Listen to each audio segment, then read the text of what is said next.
welcome to Rana's Radar. I'm here at the Redneck Rumble. I have just arrived and look what's behind me. We all love Rat Fink. This is just awesome.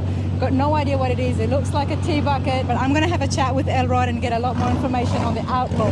Ed Roth, how's it going? It's going great. How you doing? I'm good, man. This is absolutely fabulous. Thank you. I can't stop staring. Come over here. Let's get you right in front of it. Okay, first of all, tell me about Outlaw. So Outlaw it got its name from Ed Roth because he built a car called the Outlaw. And he built it in 1959. Well, when Ed built that car, he built a mold for the body, and he actually pulled 3 bodies out of the mold. This is actually the very first body out of the mold. So this is the first fiberglass body that Ed Roth ever did. And he just did that himself? He did that himself in his driveway. And so what had happened was he wasn't happy with this body. He sold it to some guys that lived down the street from him to use as a race car, and it was called the Orange Peeler. So the Orange Peeler raced around California for several years and then ended up going to Louisiana and raced around Louisiana through the 60s into the late 60s when it was taken off the track and basically thrown in a shed for junk. Right. And in about 1969, a kid named Neil Sidder, 17 years old, wanted to build a race car. Some guys said, I know where one's at. He went down to this guy's shed and walked in, and he knew immediately what he was looking at and knew that it was an Ed Roth Outlaw body. And so he built a hot rod out of it, and we've restored this car back to the version that he originally built as a hot rod. Okay, so in 69, there was no engine, it was just the body still. It was just a body and a beat-up race car frame. Beat up race car frame. Yep. Okay, wow. It definitely has come a long way since then. It has come a long way since then, and since we found it. I found it probably almost 3 years ago now, and contacted the guy that owned the body, and we made a deal. And as we got through the deal, he said, well, do you want the original frame that went with it? And I was like, yeah. And he's like, well, I've got the original intake and carburetors and stacks. And he ended up having all these original parts that we reused on the car when we restored it. And this is the same guy who found it in 69? No, it had changed hands a few times, but the guy that originally built it, Neil Sidders, we were able to reunite him with the car in Tulsa just a few months ago, 50 years after he built the car. Wow, and what was his reaction? Very emotional. Of course. Yeah. I could only imagine. But 3 years ago, what was the state when you found it? It was in very, very poor condition. It had been sitting outside in the Louisiana swamps. Okay. And it was really bad. But the frame was really good. You know, everything was solid enough for us to restore, obviously. As you can tell, we put a lot of hard work and time and there's a lot that's happened here now. So Ed Roth, tell me exactly what have you done? Oh, we can start with the engine if you like. Yeah, so Neil originally ran a small block Chevy in it, so we took a small block Chevy, completely smoothed the block, painted it with Little Daddy Roth Watson White Pearl paint, chromed the original intake, rebuilt the motor. We did a lot of work to the motor and stuff. It has a 2-speed power glide in it, and that's pretty much it for the motor. It's not a real exciting story on the motor. Well, it looks good. Thank you. And I love what you've done with the exhaust as well. So it looks like there's 2 pipes, yet there's 4 coming out from the engine. Yeah, it goes from 4 to 2. That's actually Speedway shotgun exhaust. And the reason we went with that is because Neil had used a couple different versions of it, of exhaust on the car, where he had 4 pipes that came out individually, and then he had traditional T-bucket style headers on it at one point. So we kind of wanted to nod to both types of exhaust, so this was a perfect, exhaust to use for that. It looks good. And before we talk about the paint, let's have a look at the interiors here. Yeah, so we basically, Neil had a diamond tucked, button tufted interior in it originally. We didn't want to go back to that because it was just a little bit too plain. So what we did is we copied Ed Roth's Outlaw interior, except for the tuck and roll we did diamonds instead. So it kind of nodded to both Ed Roth and Neil's version of the car. That's nice because you're still trying to maintain that. Right. You know, we want from. to. Yeah. Right. We want to make sure that we don't dilute history too much in cars like this. Now the dash is different and custom, of course. So the dash, actually, the dash panel itself is original. Neil machined that dash when he was 17 years old. The only thing we did is we replaced the gauges with Moon gauges, and we did a restoration on the radio. The radio that's in it is the one that Neil had in it when he originally built the car. And even the chrome mirrored, that was we had done? Yeah, that's original dash piece. I would love to see this, and that's exactly what I'm going to do tonight, is have a look at that original one. Yeah, absolutely. There should be pictures of it. Elrod's so dreamy. There you go, you've got a big fan there. You know, they're a little weird, but... Well, you've got good company, that's for sure. But talk to me about the paint job. What was the original colors? I'm thinking red. No, this was the original colors. This is what it was. We actually, okay. There was enough of the paint left that we were able to take stencils off so we could remember exactly how it was laid out. It's a Little Daddy Roth Watson White with a pearl top coat, and then Little Daddy Roth Badass Blue Candy shot over the top of that. Wow. Wow. So you've done this, you've repainted it as well, exactly to what it would have been originally. Yep. And even the pinstriping down here on the chassis, I'm guessing it is?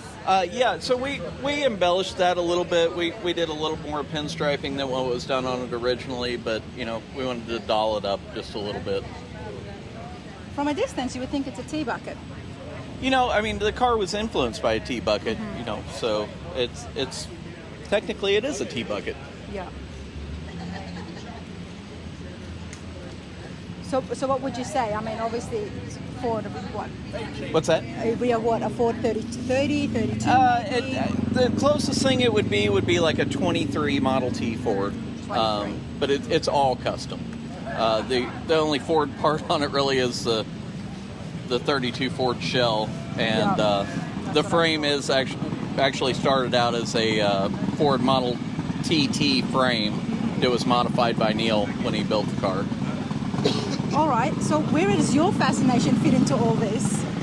You know, that's a long story. I hope you got some time. Tell us, because I'm just wondering, and I'm always fascinated by the cars that people choose. So why have you chosen to go look for this, and you were looking for it, and you found it in an ad? Well, you know, I knew Ed Roth personally. I know Dennis, his son, Charlie, his other son. You know, I'm friends with the family.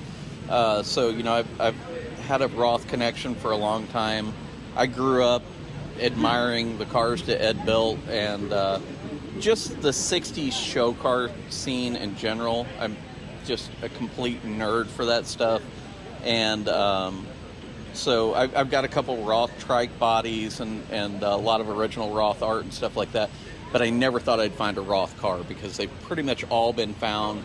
So finding this one was amazing because, you know, like I said, he made 3 bodies. One of them he used for his Outlaw, which is in the Peterson Museum, and the other 2 had kind of just disappeared. And so finding this one was really exciting for me. Well, I'm so happy for you. Thank you. And it looks great. And can I just mention that you would just complete the whole picture? I mean, you've got the hat, you've got the mustache going on as well. This is me. I thought you might have done it too. No. This is me every day. You will be surprised how people dress up to match the cars. So, no, but this is awesome. This is absolutely awesome. And what are the plans for this? Just to show it around? So we're going to show it for the rest of the year. You know, we started out our year doing the Moon Eyes New Year's party, and then we went to the Grand National Roadster show with it. From there, we went to the Starbird show in Tulsa, did their show. Then we went to Detroit Autorama, and from there we went to Lone Star Roundup. Now we're here at the Redneck Rumble. Isn't it funny that I missed you at Detroit Autorama? Oh yeah, we were downstairs. As soon as you came down the escalator, we were right there. Where the party was. Yeah. We were actually set up next to Gene Winfield in the reactor. Maybe that's why, because I did get sidetracked with Gene, and you know, well, I mean, all it's saw easy. that, so I was drawn to the reactor. But yes, okay, wow. So yeah, we're going to show it for till the end of the year.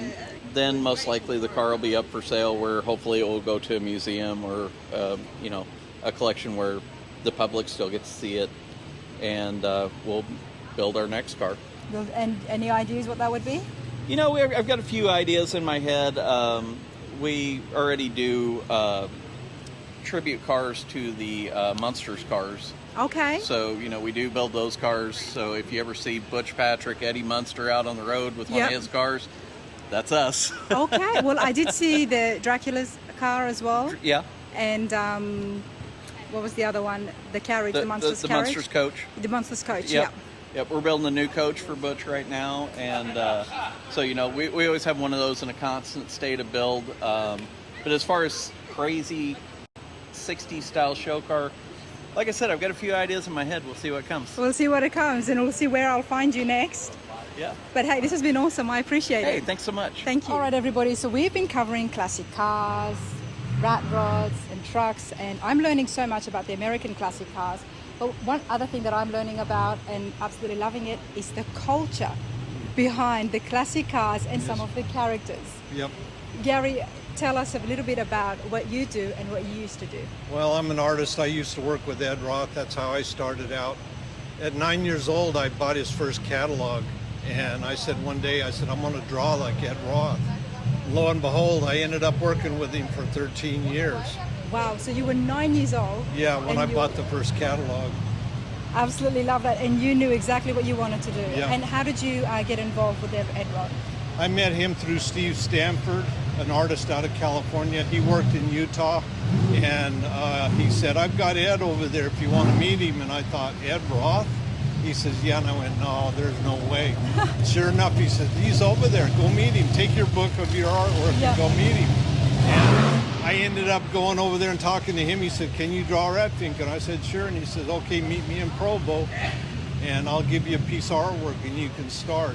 Wow, And just like that. Just like that. Well, obviously you do some really good drawings. Thank you. And he was able to see that and pick up on that talent. That's right. And then you went on to work with him for 13 years. Yeah, 13 years. Wow. So tell me about Ratfink. It was in a comic? No, he ended up, I think the last time I'd heard anybody say anything, it was a napkin in a restaurant. Okay. And he sketched Rat Fink on a napkin. And he said, I want to make a mad Mickey Mouse.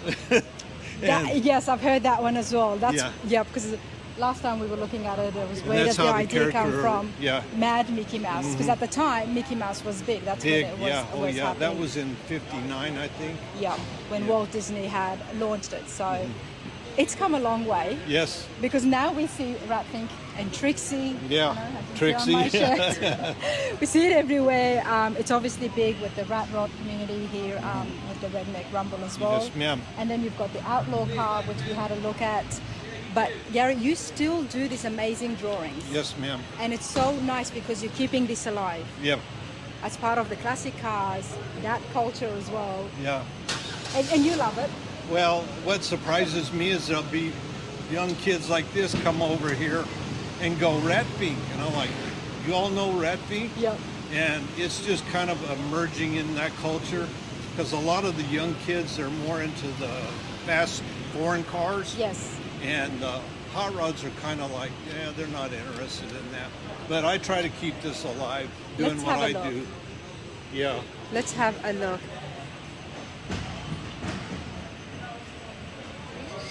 These are absolutely beautiful. Thank you. So much work, detail. Now, this is not paint. Is this paint? I use acrylics and Acrylics. markers and regular house paint. Believe it or not. Regular house paint. Yeah. I It's was on airbrushing shirts in the 70s, and Steve Stanford came over to me and he goes, how do you get the white on your vehicles to pop? And I said, you're not going to believe this, but I buy Sears house paint. By Sears And I house thin paint. it down and run it through the airbrush, and I make Yeah. all the highlights, like the reflective in the paint, in the chrome. It's white. That's why it's standing out, and I had to it's ask bright. you. I use it to highlight everything. So you do pinstriping as well, sir? I used to, yeah. I was big in Utah back then. That's some pinstriping I did. This is the one of the designs I came up with.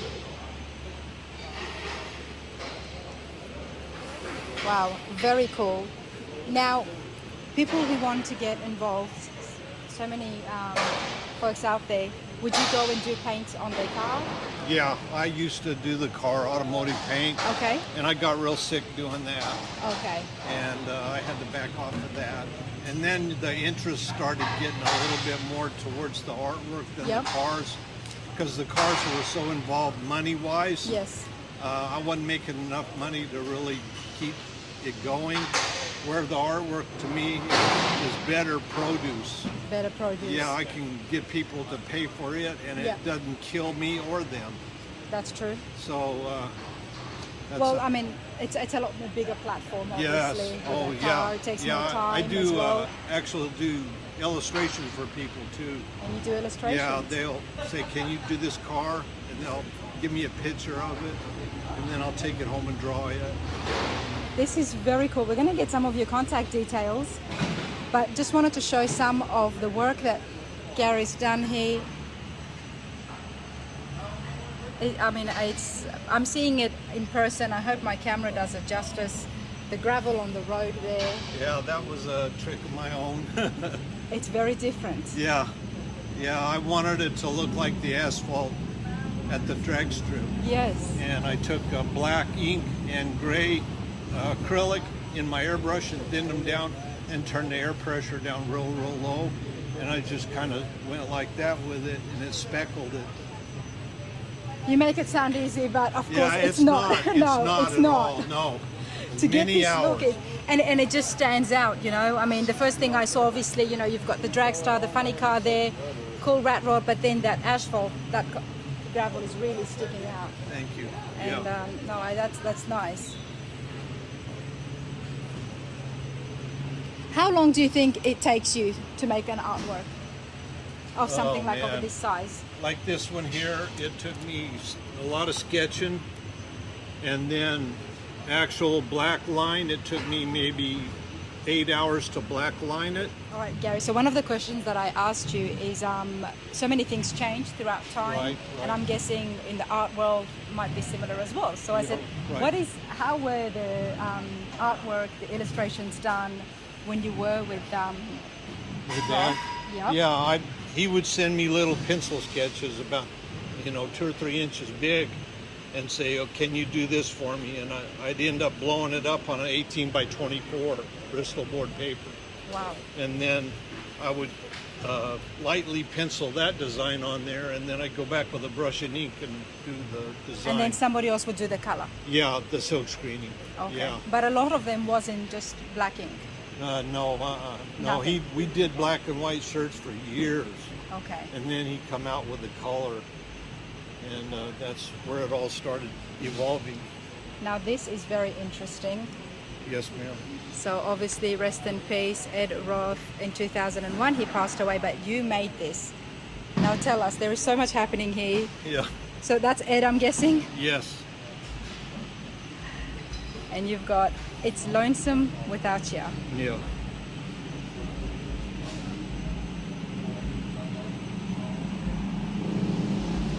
Yeah, this is very cool.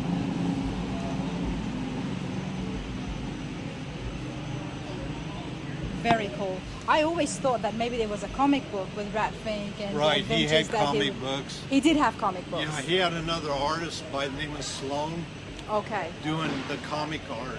Okay. There was like 5 or 6 of us working with him, and one guy would do a certain design, and I would do the shirts. He said I was the only one that could do the monster, the car, and the lettering at the same time. At the same time. Yeah. What does he mean by that? Well, he would farm out the lettering on the design, or he would do it in clip art and put it in there, Okay. or he would send it to another artist and he would do a monster in the car. Whereas with you, he had a one-stop shop. Well, yeah, that's why he stayed hanging on with me. Yep. But there's other reasons to that. But the quality of the artwork. That speaks for itself. Yeah. Now, Gary, people, obviously you're here at the Rumble and people can buy some of the artwork. Right. But where do you normally sell them? I'm at home and I have a regular card, and I give them my phone number. Okay. And they contact me and say, like a lady came by and she goes, "Well, I want to buy that one." And I was out. Yeah. And she said, "Well, how do I get one?" And I said, "Just call me and I will go ahead and make one and So there's no website or Facebook? No, I don't have. No, I'm trying to get that going. And, Well, you have to, because these are pretty popular and it looks like you've done well today. I did well. an art show in Tullahoma Yep. about a week ago, and the guy said, "You're an international artist now. I've got you on the international registry." And I went, "Wow." He goes, "You need a Facebook site, a At website." least the Facebook. Yeah. At least the Facebook, because people Yeah. would love to see this. But other than that, we can get your contact number on this as well. Yeah, it's I've It's got on a the card? business card.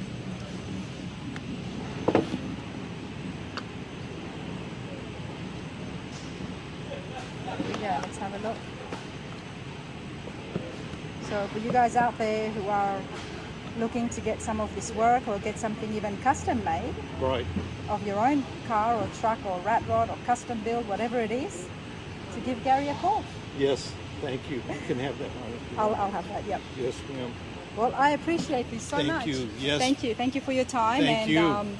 I'm always happy to be learning more about the culture, and especially the 50s, the 60s, and even Yes. earlier than that That's right. with the car culture. And Ratfink was a big part of it. Big part of Big it. part of it. Was mine.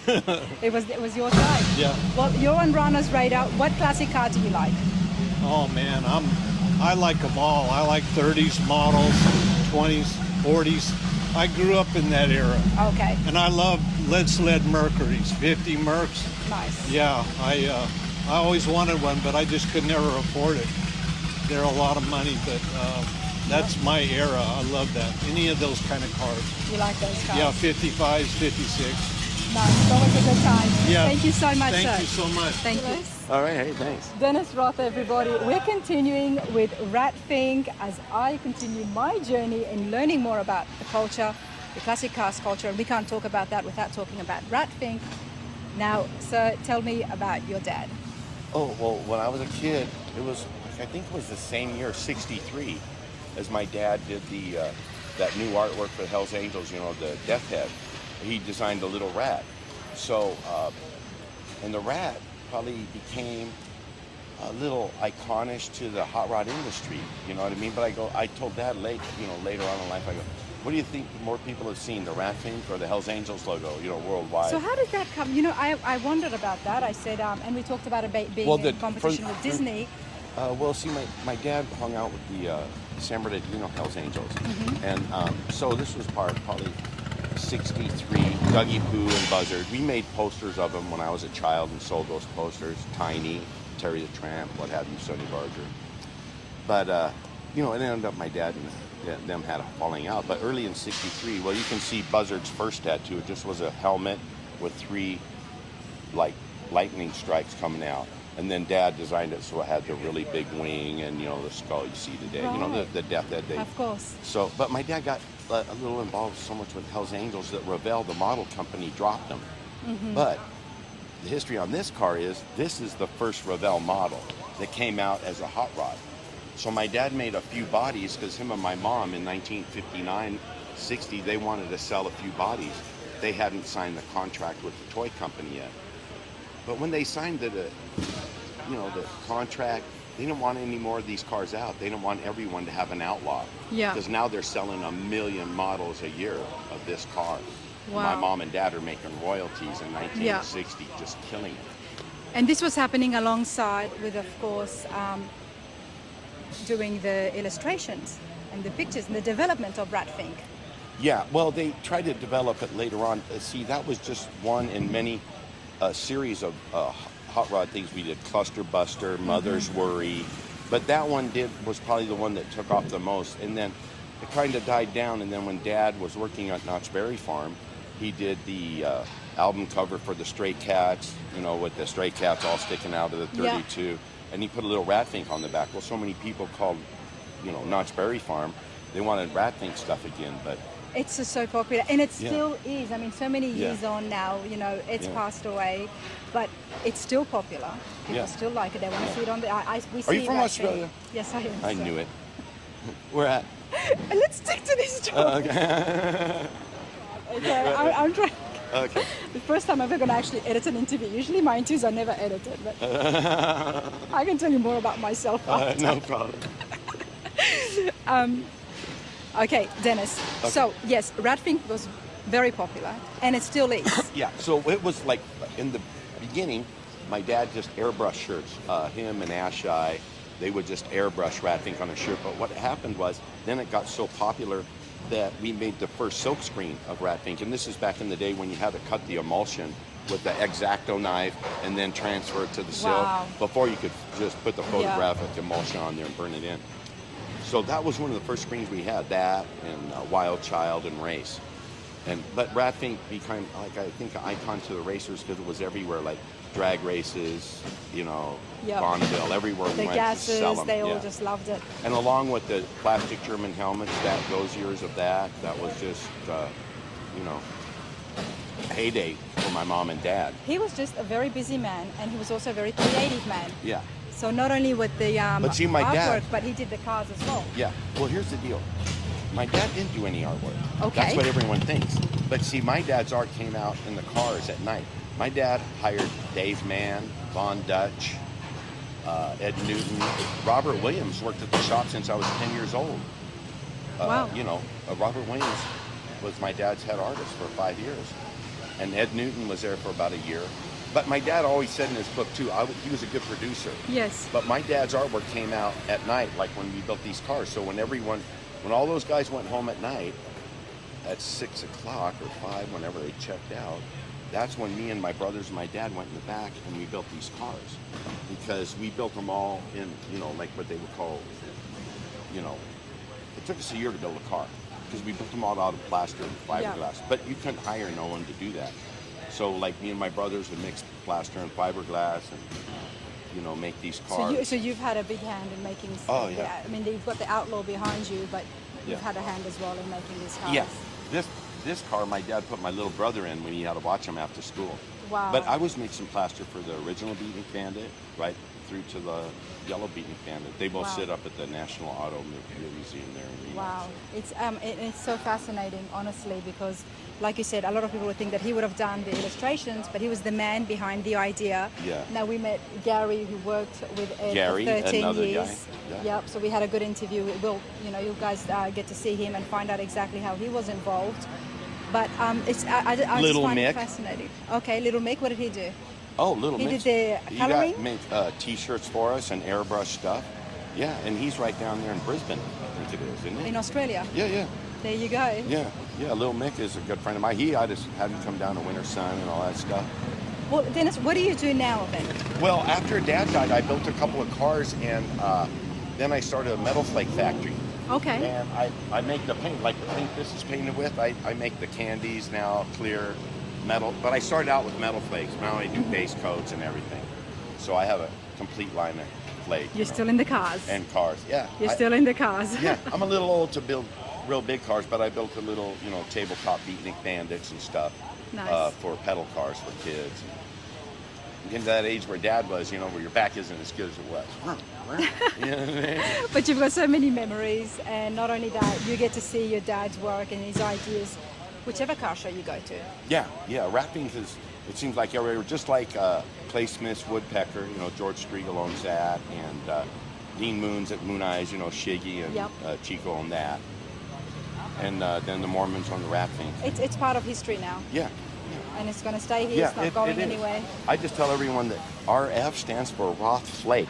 Yeah, baby. Roth Flake. Yeah, Roth Flake. Because Dad always called me a flake, and now I sell it. So you're still an RF? Yeah, I am.